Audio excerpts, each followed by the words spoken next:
Good day, all. This talk will examine the Marxist analysis of the criminal justice system. Karl Marx himself wrote very little about crime, but he did write quite a lot about the law, and by extension, the justice system. As I said in earlier talks, Marx became a student of political economy. Accordingly, he argued that crime and the law cannot be understood in isolation, but must rather be located in their social context, which means above all their political and economic context. Politics, economics, and the law are intertwined social institutions. Each supports the others. Moreover, they are tied together by the central institution of capitalist society, private property. Private property breaks up society into two main classes: owners and non-owners, ruling class and ruled class, the rich and the rest. Private property is simultaneously economic, political, and legal. It is economic because it regulates the distribution of society's resources. The rich get the lion's share, while the rest get their leftovers. It is political because it establishes relations of power. The ruling class rules, and the rest do as they're told. And it's legal because it is backed up by formal laws, which are enforced by the justice system. Marx argued that in capitalism, the primary job of the law and the justice system is not to enforce community standards or provide justice or anything like that. Rather, their number one obligation is to uphold and protect the institution of private property and the rights of property owners by any means necessary, up to and including organized force. The law even upholds what is often referred to as the sanctity of private property, as if private property was something sacred that we should all worship. In reality, said Marx, private property is what allows a rich and powerful minority to dominate and exploit the majority of society, getting rich off the work of the workers. Private property ensures that capitalism is and always will be a type of society that is fundamentally unequal and unjust. Since the law supports private property and capitalism, our so-called justice system is in reality an injustice system. It is a system designed to uphold and perpetuate social injustice and inequality.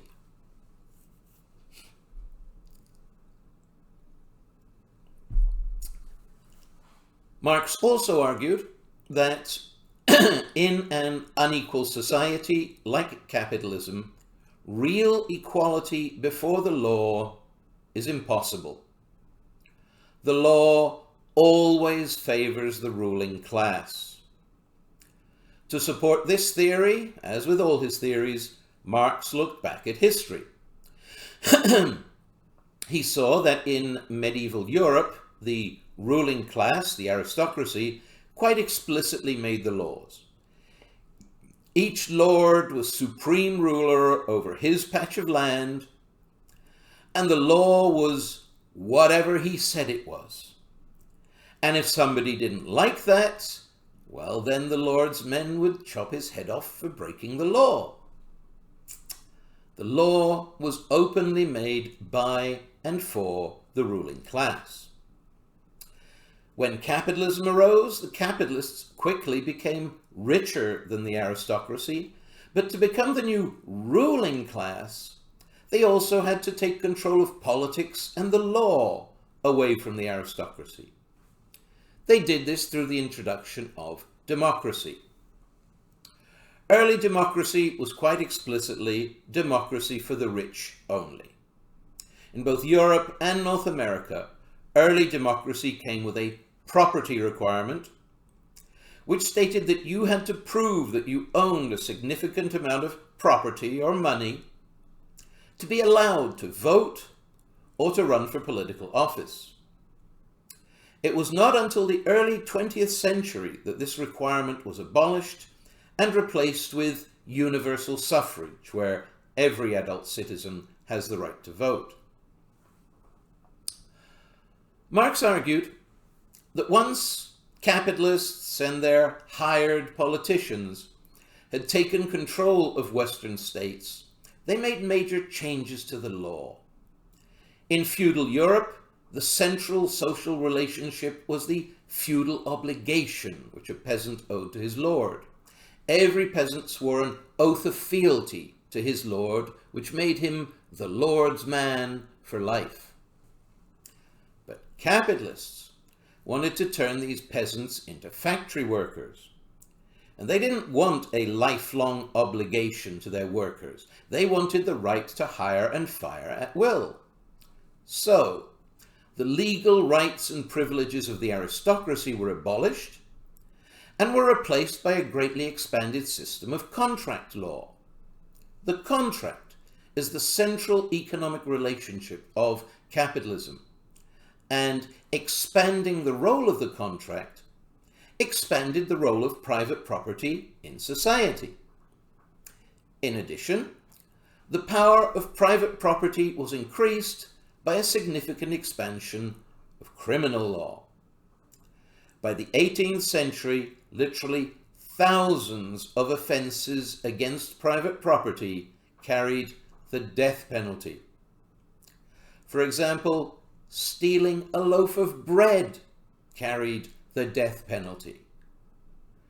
The criminal justice system was used to impose respect for the rights of private property on the Western world in the most brutal of fashions.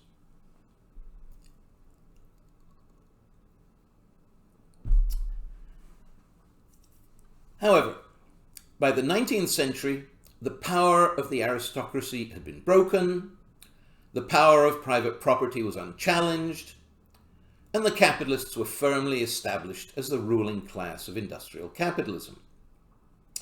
This meant that the law no longer needed to be so strict. All of those death penalties were gradually abolished, and the law moved in the direction of formal equality for all. Everyone became supposedly equal before the law. Supposedly. In reality, said Marx, the formal equality which the law establishes does not mean real equality before the law. It just means that economic or class inequality now plays itself out in the courts. In other words, whoever spends the most money on their court case usually wins. The rich win in court almost every time. First of all, because they can afford all kinds of things which the average person cannot. Expensive lawyers, expert witnesses, private investigators, maybe even a bribe to the judge. And secondly, the rich usually win because the law has been deliberately designed to favor the rich.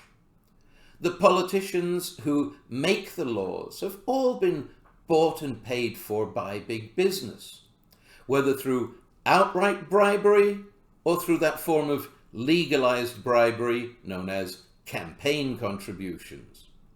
And so, naturally, when it comes to passing new legislation, they put the interests of their rich supporters first. The law doesn't only serve the interests of the ruling class, but it does serve the interests of the ruling class first and foremost.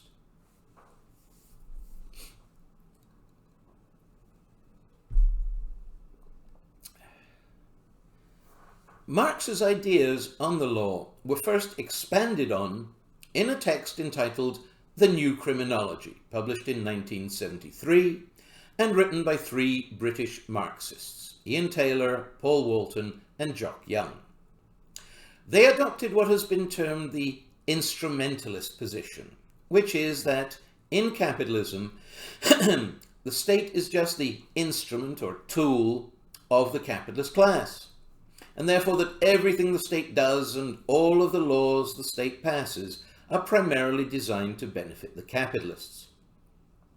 This position is based on Marx's view that the modern state is nothing but a committee for managing the common affairs of the bourgeoisie or business class. In other words, there are some things that the whole capitalist class needs done, but that they can't do for themselves, like creating a national army or a national justice system.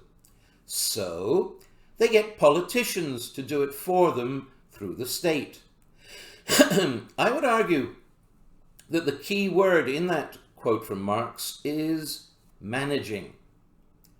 Politicians are just another type of management. Capitalists hire managers to run their businesses, and they hire politicians to run the state. In both cases, it's ultimately the rich who give the orders. Structuralist Marxism also emerged at this time and went even further. Structuralists argue that in capitalism, the state and capital are so structurally intertwined that they have no choice but to support each other, because if one were to fall, it would take the other down with it. So the state has to support capital. The state's principal obligation is the maintenance of social order, because without that, business as usual cannot proceed.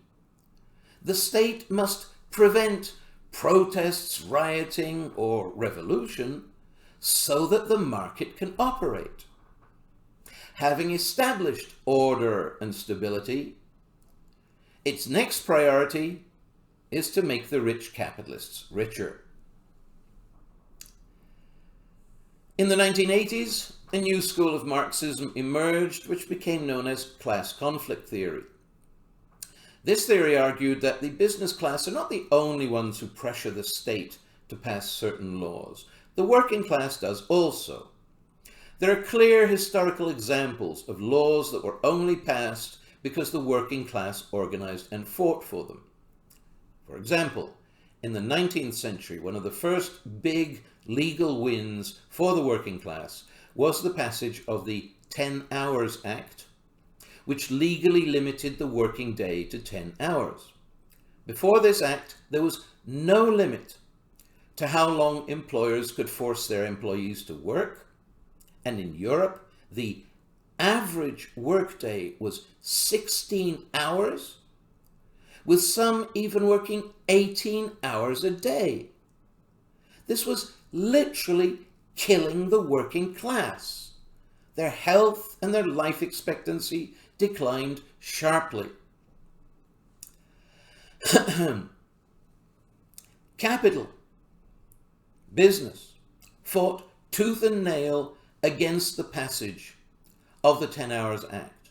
And it took literally decades of organized pressure from the workers' movement and the young trade union movement to get the act passed. But eventually, they won.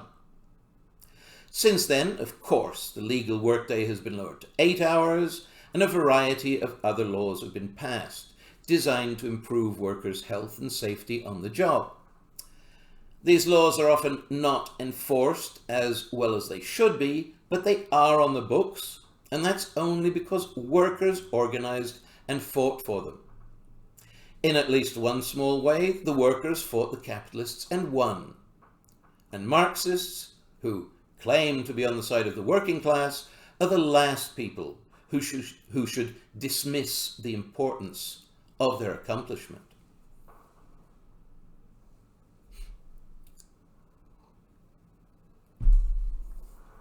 In the course of the 70s and 80s, Marxists expanded Marx's focus on the law to a critique of the criminal justice system as a whole. They argued that while society does need the law and the justice system, the working class needs to get more involved in both the formulation and the enforcement of the law. Marxists called on the workers to get more involved in politics, not for the purpose of revolution as Marx wanted, but in order to have a greater say in the formulation of state policy and the law. At present, the system is largely controlled by the capitalists, but it is possible for the working class to play a greater role if they just get organized behind leftist political parties. The capitalists' response to crime is always more law and order, which in practice means more repression, more incarceration, and more police violence, all of it directed against the working class. But trying to eliminate crime by force is a policy which has completely failed. We need to radically reform our justice system to make it more humane, less violent, more responsive to the needs of the working class. For a start, we need to transform the police force into a police service. The job of the police should not be to use force against the general public, but to provide a service to the general public. The police should be more integrated into the community, and the community should be more involved in helping the police. The police should be an extension of the community rather than the state, the British tradition rather than the continental European tradition.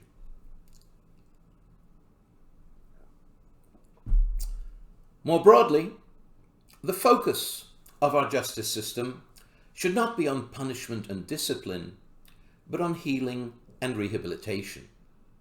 Offenders should not be cut off from the community by being put in prison, but should instead be reintegrated into the community through community service programs. Instead of focusing on punishing the offenders, we should be focusing on helping the victims through victim restitution programs. We should take the focus of the justice system off street crime, the crimes of the working class, and put it on sweet crime, the crimes of the business class, which actually do far more harm to society. And finally, instead of just responding to crime, we should work to prevent it by establishing social programs which eliminates the poverty and hardship which force many people into a life of crime. In the late 20th century, most Marxists abandoned Marx's goal of revolution, which has proven to be impossible, in favor of an ongoing struggle for positive reform, which is possible.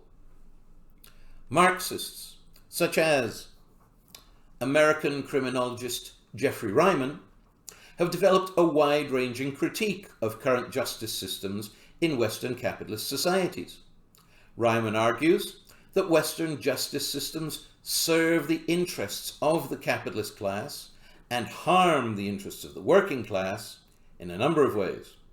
Firstly, the criminal justice system is used by the capitalist class as an instrument of repression against the working class.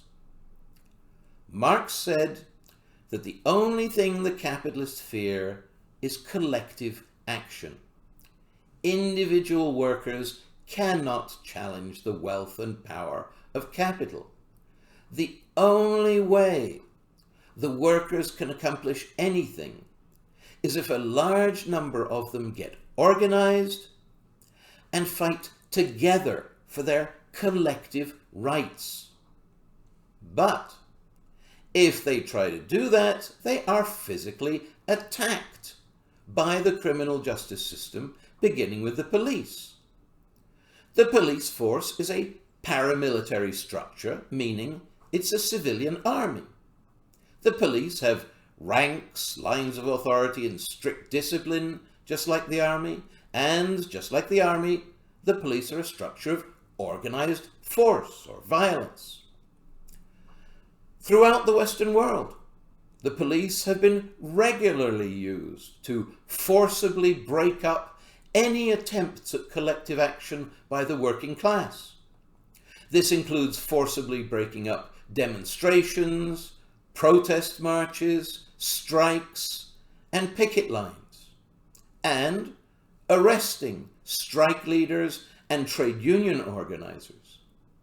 Once arrested, they're sent to prison, where conditions have deliberately been made atrocious and brutal to act as a punishment and a threat to keep the workers in line.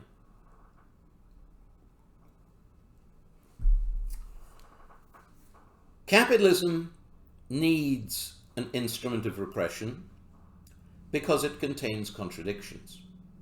For example, capitalism has created far more wealth than any previous society, and yet the world contains far more people living in poverty than in any previous society.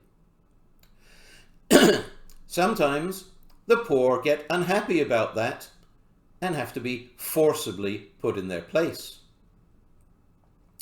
One more example: unemployment.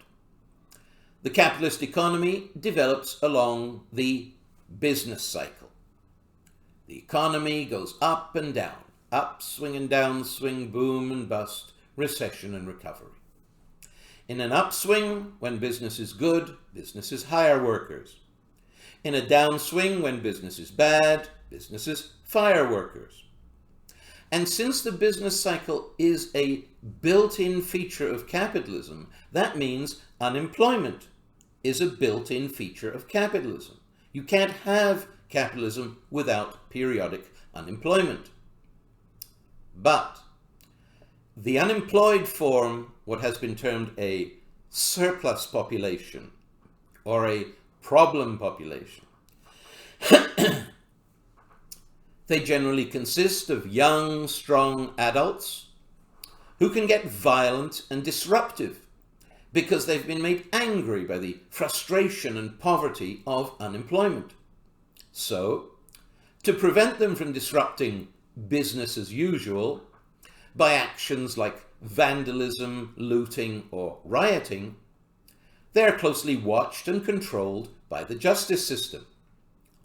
Monitoring marginal social groups like the poor, the unemployed, and ethnic minorities is, in practice, the #1 job of the justice system.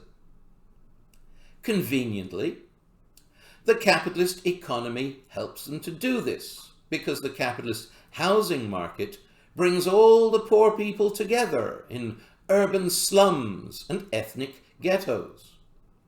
Those slums then become the principal focus of police activity. For example, American criminologist James Baldwin studied police activity in the Black New York district of Harlem in the 60s and concluded that, quote, "The policeman moves through Harlem like an occupying soldier in a bitterly hostile country, which is precisely what and where he is, and is the reason he walks in 2s and 3s. All I would add to that is that these days, the police don't walk in Harlem, they drive. Second, the justice system provides ideological support for capitalism. It does this in two connected ways. Firstly, by greatly exaggerating the problem of crime and the threat which criminals pose to society. And secondly, by focusing on street crime, and so giving the impression that most criminals are working class, when in fact, upper class crime does far more harm to society. Getting the general public to believe that there's a mugger on every street corner creates an atmosphere of fear, which isolates people.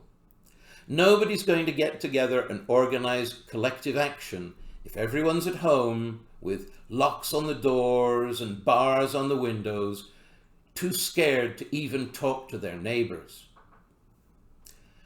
Reiman argues that the last thing the business class wants is for the justice system to actually eliminate crime.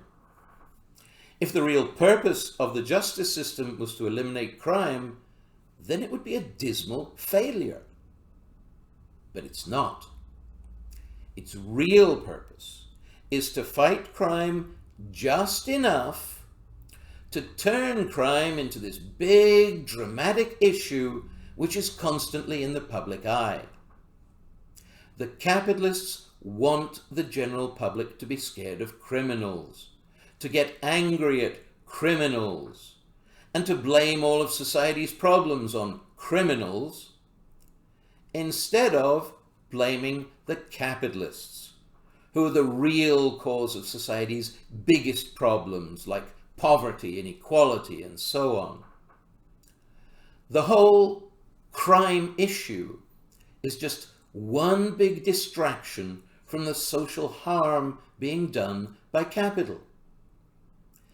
And of course, to distract the general public from the capitalists, the justice system has to ignore most of the crimes committed by the capitalists and essentially define crime as street crime, the crimes of the working class. Reiman says that in the US, if you ask someone to picture a typical criminal, you can pretty much guarantee that the image that they get in their minds will be that of a poor, young, urban, black male. In Canada, just substitute indigenous for black. But nobody will picture the rich, white, middle-aged corporate executives who are really ripping off the country. People have been told so often to watch out for the threat from below, from the poor, that they never even think to watch out for the threat from above, from the rich. The justice system operates like a wavy, distorting carnival mirror. Street crime gets magnified and blown up out of all proportion, while sweet crime gets shrunk down to where it nearly disappears.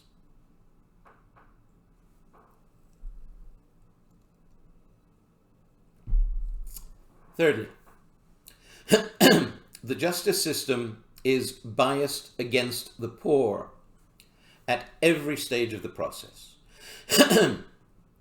For the same criminal behavior compared to the well-off, the poor are more likely to be arrested. If arrested, they're more likely to be charged. If charged, they're more likely to be convicted. If convicted, they're more likely to be sentenced to prison. If sentenced to prison, they're more likely to be given longer prison terms. This is why the vast majority of North America's prison population consists of poor people. The bias against the poor begins with the police. The police are much more likely to arrest and charge the poor than the well-off. For example, for decades, it was generally accepted that teens from poor neighborhoods are more likely to engage in delinquent behavior than teens from affluent neighborhoods. But then, self-report studies, such as those conducted by Martin Gold, found that rates of delinquent behavior are about the same for all social classes. But Gold also found that the police were 4 to 5 times as likely to charge poor teens as affluent teens. This bias extends into police behavior in the courtroom. The police are regularly called on by the prosecution to testify against the accused. But well-known US defense attorney Alan Dershowitz has stated that police routinely engage in what he calls testy lying, meaning that they lie on the witness stand in order to obtain a conviction, particularly against poor suspects. Junior police officers are even coached by senior police officers and prosecution lawyers on how to lie most effectively on the stand. Dershowitz maintains that all of the officers of the court know perfectly well that this happens all the time, including judges, but that they all just turn a blind eye to it. The bias against the poor continues with the lawyers. Unlike the US, Canada does not guarantee the accused the right to legal counsel, but it does recommend it, and it does provide legal aid services for those who cannot afford a private lawyer. Despite this, many defendants go to court without a lawyer. The Canadian Criminal Code divides offences into summary offences, which are minor, and indictable offences, which are major. About half of those charged with summary offences and a quarter of those charged with indictable offences go through the whole process with no lawyer. There are several reasons for this. Some people, such as recent immigrants, may not understand the Canadian justice system or understand the advantage of having a lawyer. Some people do not qualify for legal aid because, even though they can't afford a private lawyer, they are officially considered not poor enough for state assistance. Also, the police often tell suspects that only guilty people need lawyers, so asking for a lawyer is tantamount to an admission of guilt. And finally, while having a private lawyer is definitely an asset, having a legal aid lawyer with 10 minutes to spend on you is not really that much help. The bias against the poor continues with judges. In Canada, judges have huge discretionary powers. They can give anything from a minimum sentence to a maximum sentence or anything in between. This means that there are tremendous inconsistencies in sentencing. The same offence may get a fine and probation from one judge, but a lengthy prison sentence from another. One report called the Canadian court system, and I quote, "a fractured mosaic of individual fiefdoms." In other words, judges act like medieval lords, handing out sentences at their personal whims. The law is in practice whatever they say it is. These inconsistencies make it impossible for the length of sentence to act as a deterrent. Right-wing governments, like Stephen Harper's, have raised the length of sentences on the grounds that this will deter more people from committing crimes. But in practice, the main determinant of how long your sentence will be is not what the law says, but what judge you get and what mood they're in. Since it's impossible to know that ahead of time, it is impossible to know what your sentence will actually be, and so it's impossible for it to act as a deterrent. Canada's judges tend to be biased against the poor because they themselves are not poor. Indeed, judges are among the highest paid public servants in the land. Most earn over $300,000 a year. In class terms, this places them in the upper middle class. In addition, the majority of them are white men, although women and ethnic minorities have been increasing their presence in recent years.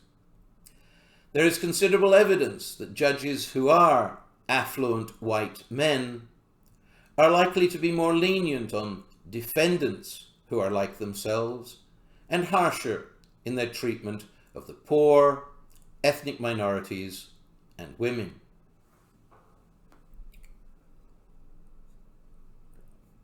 In the case of young offenders, judges are more likely to put affluent teens on probation, but are more likely to send poor teens to a correctional institution. For adults, the courts are also much more likely to convict the poor, and judges are likely to give them harsher sentences. In Canada, most white-collar criminals receive only a fine, which they can easily pay, and probation, which basically means they're let go. Even if they are sentenced to prison, it is almost always to provincial rather than federal prison, which means their sentence is under 2 years, which with time off for good behavior in practice means under 1 year. When the rich steal, they steal much more than the poor, and yet they are punished much more lightly. The system works against the poor. When they are given a fine, unlike the well-off, they very often can't pay it, and so they go to prison instead. Moreover, in Canada, the poor are about twice as likely to be sentenced to prison and receive sentences that are 2 to 3 times as long as those of the well-off. Overall, in the courtroom, due process supposedly ensures that the rights of the accused are respected at all times. Everything proceeds in accordance with the decisions and pleas of the defendant. Everyone is innocent until proven guilty. However, Marxists argue that this is all a sham. In reality, the rituals of due process keep defendants powerless and make them dependent on the actions of the officers of the court. These rituals are not really there to protect defendants' rights. They're there to impress and overawe defendants with the majesty and power of the court. They're there to get defendants to fear the power of the court and to not fight back, but to hope only for the mercy of the court.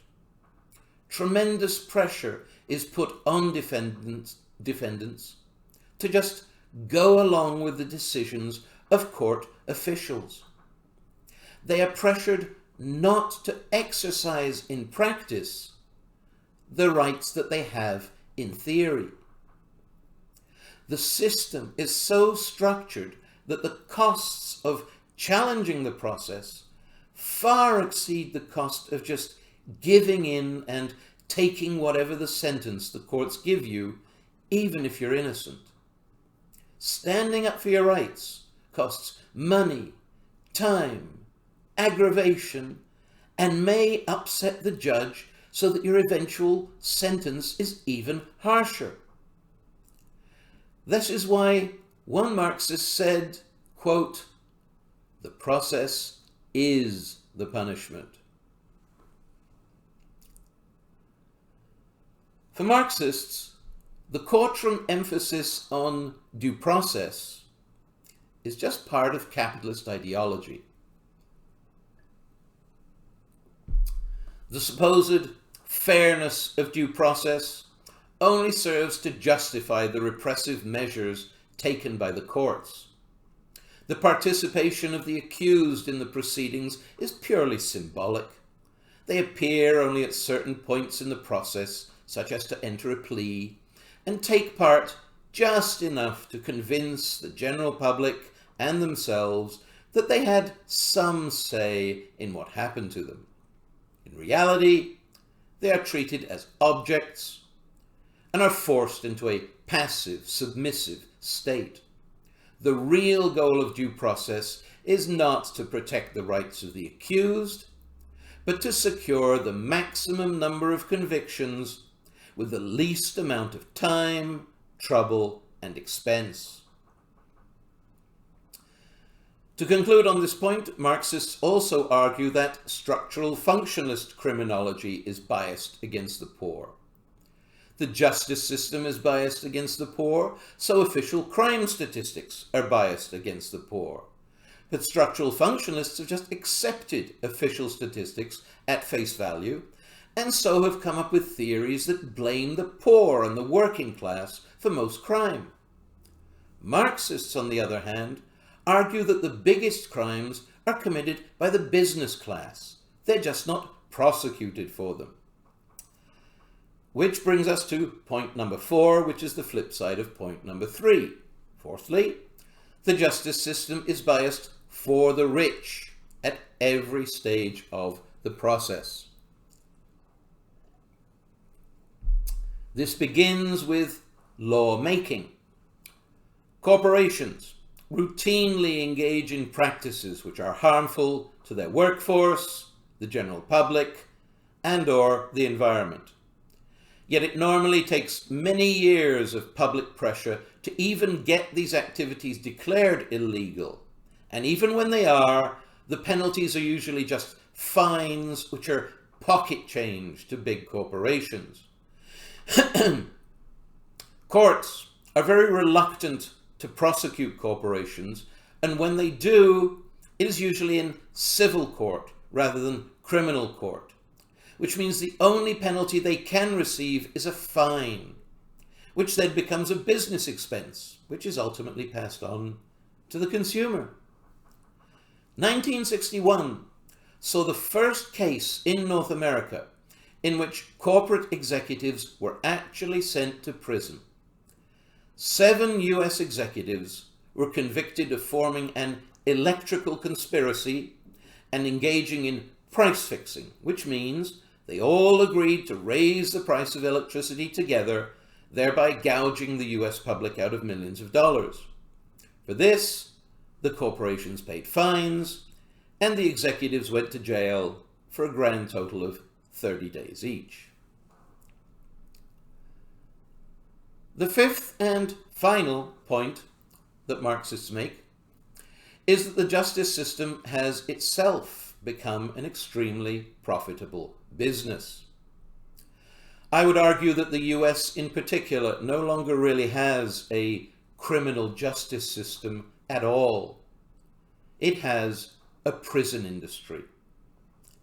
The introduction of private prisons in the 80s meant that capitalists could now make money off incarcerated criminals.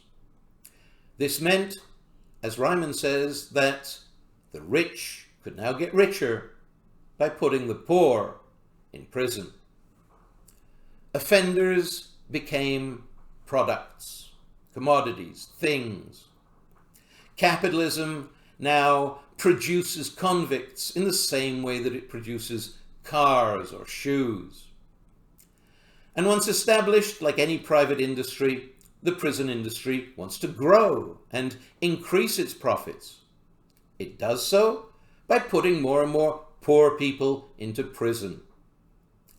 Private prisons have led to an explosion in the US's prison population, as we shall see in more detail in another talk.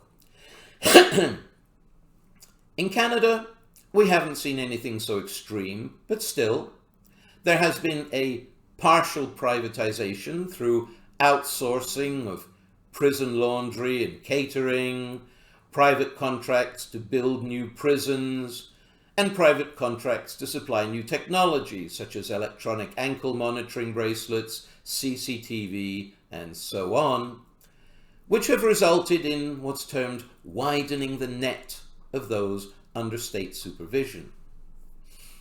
Canadian businesses are not making as much money off the criminal justice system as are American businesses, but they're still making billions of dollars.